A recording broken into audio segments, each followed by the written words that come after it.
An employee notices suspicious activity but decides it's probably nothing. A system fails for only 3 minutes. A mistake is corrected before a customer discovers it. Do these incidents still need to be reported? All right, let's see how sharp you really are. 10 questions, no hints, no second chances. I'll give you the statement. You decide, fact or fiction. Think fast, trust your instincts, and keep score, because when it comes to incident reporting, the most dangerous assumptions often sound completely reasonable. Ready? Let's test your knowledge. Question 1. Here's your first statement. An incident only needs to be reported if it causes actual financial loss, physical harm, or significant disruption.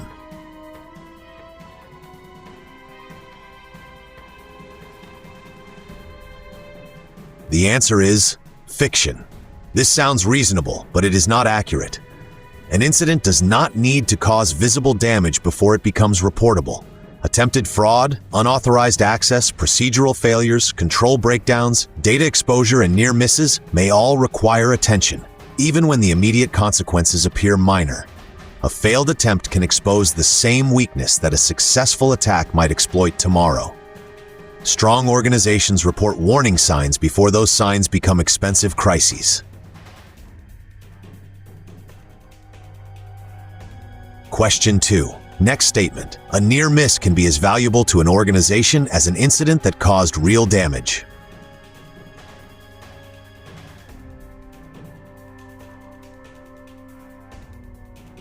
The answer is fact. A near miss is an event that could have caused harm but did not. Perhaps because someone intervened, a control worked, or the organization was simply fortunate. Near misses provide an opportunity to investigate weaknesses without first paying the price of a major failure. If the organization records and analyzes them, it can strengthen controls, improve procedures, and prevent recurrence. If near misses are ignored, luck may be mistaken for effective risk management. Question 3. Let's continue. If an employee immediately corrects a mistake, there is usually no reason to report it.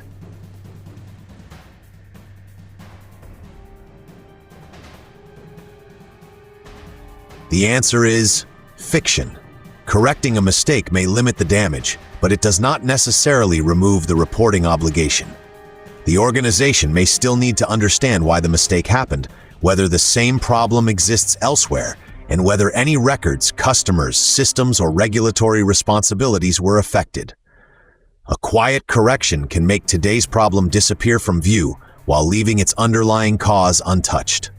Reporting is not only about documenting damage, it is also about discovering patterns and preventing repetition.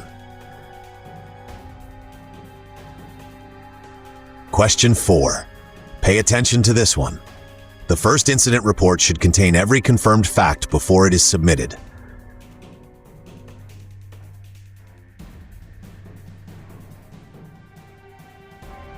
The answer is fiction. Waiting for complete certainty can create dangerous delays. An initial report should contain the best information currently available, clearly distinguish confirmed facts from assumptions, and identify what remains unknown.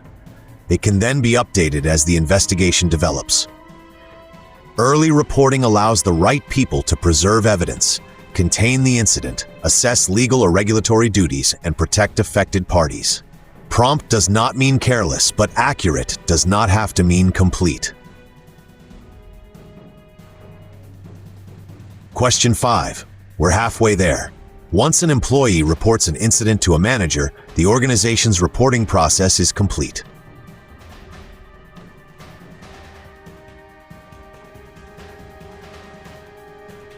The answer is fiction. Telling a manager may only be the beginning. The incident may need to be recorded, classified, assessed, and escalated to specialists such as information security, compliance, legal, risk management, human resources, or senior leadership. Some incidents may also trigger contractual, insurance, customer, or regulatory notification requirements. A strong reporting process defines who owns the incident, who must be informed, what deadlines apply, and how actions will be tracked through closure. Without clear ownership, a report can be received and then quietly disappear. Question 6. Let's raise the difficulty. An incident involving a supplier or outsourced service provider may still need to be recorded in the organization's own incident management system.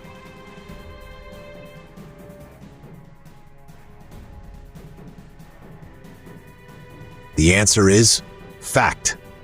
Outsourcing an activity does not automatically outsource responsibility for its consequences. A supplier incident could affect the organization's customers, information, operations, reputation, or regulatory obligations. The organization should understand what happened, what was affected, how the supplier responded, and whether additional controls are required. Contracts should establish notification expectations, cooperation duties, and access to relevant evidence. If a third party can create risk for the organization, its incidents cannot remain somebody else's problem. Question 7.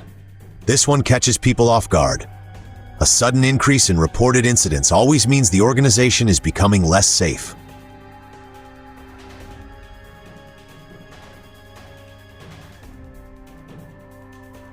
The answer is fiction. An increase in reports can indicate worsening conditions, but it can also reflect a healthier reporting culture.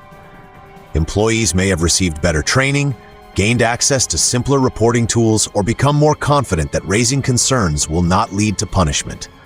Leaders should therefore examine incident severity, type, timing, recurrence, and reporting behavior, not just the total number.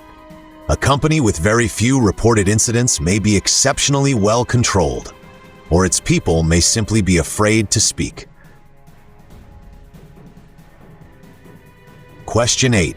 Stay focused. Preserving emails, system logs, messages, photographs, and other evidence should begin as soon as a serious incident is identified.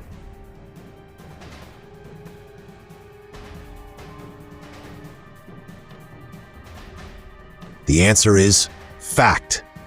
Incident evidence can disappear quickly.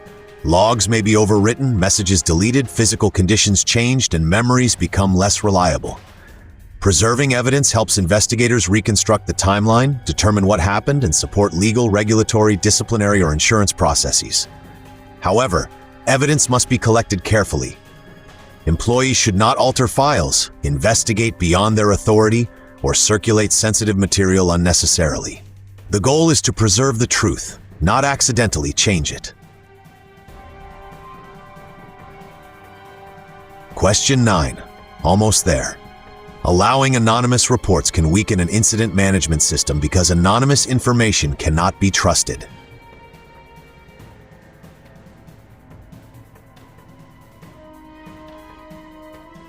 The answer is fiction. Anonymous reports can be incomplete, difficult to clarify, or even inaccurate, but that does not mean they should be ignored. Some people report anonymously because they fear retaliation, reputational damage, or consequences for their careers. Every allegation should be assessed according to its credibility, specificity, available evidence, and potential seriousness, not simply the identity of the reporter. Anonymous reporting channels, confidentiality protections, and clear anti-retaliation rules can expose problems that would otherwise remain hidden. Trust must be earned on both sides of the reporting process.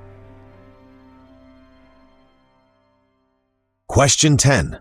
This is the final question, and it's the one that surprises most people. The strongest incident reporting system is the one that produces the fewest incident reports.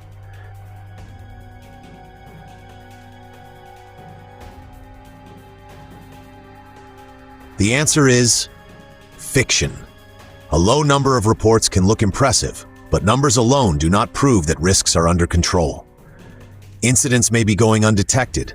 Employees may not understand what to report, managers may be suppressing bad news, or the reporting process may be too complicated to use. The strongest system is one that makes reporting accessible, protects people who speak up, escalates serious matters quickly, and converts information into meaningful action. It looks beyond individual events to identify recurring causes, connected failures, and emerging risks.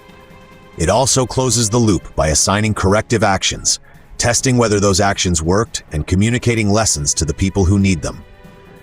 The real measure of an incident reporting system is not how little it records, It is how effectively the organization detects problems, responds to them, and learns before they happen again.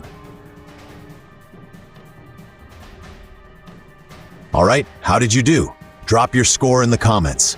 And be honest. 8 or more, you're ahead of most people. 10 out of 10, you may already think like a governance professional. Less than 8, now you know what others don't. Remember, reporting an incident is not about assigning blame. It is about protecting people, preserving trust, and giving the organization an opportunity to act before a warning becomes a crisis. For better governance tools, practical knowledge, and smarter oversight, explore My Premium Governance. Hit like, subscribe, and come back for the next Fact or Fiction challenge, because knowing more is how you stay ahead.